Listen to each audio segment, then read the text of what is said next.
This is breaking news. Reese already looks like a WNBA star despite Caitlin Clark beef. Fueled by being the bad guy, no 7 draft pick has Rookie of the Year in her sights.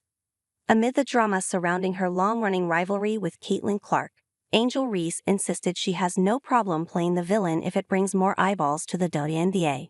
People are pulling up to games, we have celebrities coming to games, sold-out arenas. Just because of one single game, the Chicago Sky rookie said about her matchup against Clark and the Indiana Fever earlier this month. And just looking at that, I'll take that role. I'll take the bad guy role and I'll continue to take that on, and be that for my teammates. Reese had caused uproar that night following her teammate Chandy Carter's brutal body check on Clark, the No. 1 WNBA Draft pick. After Carter shoved her to the ground unprovoked, they received fierce criticism for appearing to laugh about the foul together while making their way off the court.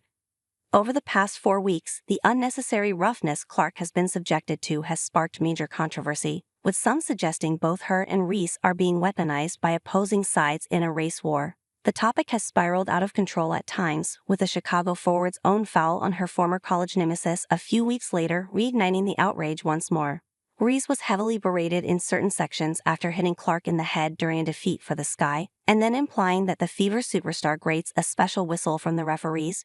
Chasen Whitlock said she was playing victim, while Dave Portnoy accused her of suffering from main character syndrome. At that time, Indiana had just beaten Chicago for the second straight game as Clark scored 23 points, more than double her rival rookie.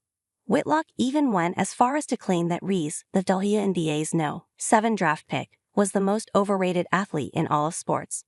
Nevertheless, last weekend the controversial sports commentator was forced to eat his words when Reese inspired the Sky to a much-needed victory over Clark's Fever at the third time of asking. The former LSU star showed exactly why she is so highly regarded in women's basketball after turning on the style late on to put up a career-high 25 points and drag her team over the line. It was a gentle reminder that Clark is not the only generational talent slowly being introduced to WNBA-level basketball this season. "I'm a dog, you can't teach that," Reese said after the game. "I'm going to go out and do whatever it takes to win every single night.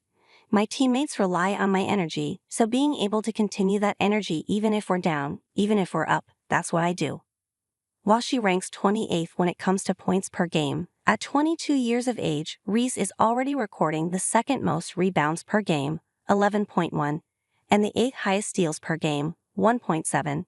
And in offensive rebounds, she is a class above the rest with an incredible 4.7 per game. It may have taken her some time to truly get up to speed, but Reese is already proving herself one of the best players in the WNBA, a remarkable feat for a young prospect in the first few months of her rookie season. Just like her adversary over in Indiana, the girl from Randallstown, Maryland, appears fazed by very little on the court. Her self-confessed role as the villain, as the bad guy in this gripping feud, actually seems to be fueling her on. Clark will undoubtedly be the favorite to scoop this year's Rookie of the Year prize if she continues scoring points at the same rate, with a return of 16.3 per game leaving her top of the pile. However, just behind her in the pecking order is Reese, the fiery, no-nonsense forward prepared to pull no punches on and off the court, who also has a marginally higher shooting from the field percentage, 40.6% compared to Clark's 39.9%. After looking like she was going to run away with it earlier in the season, Clark now has a serious competitor in her race for the rookie honor.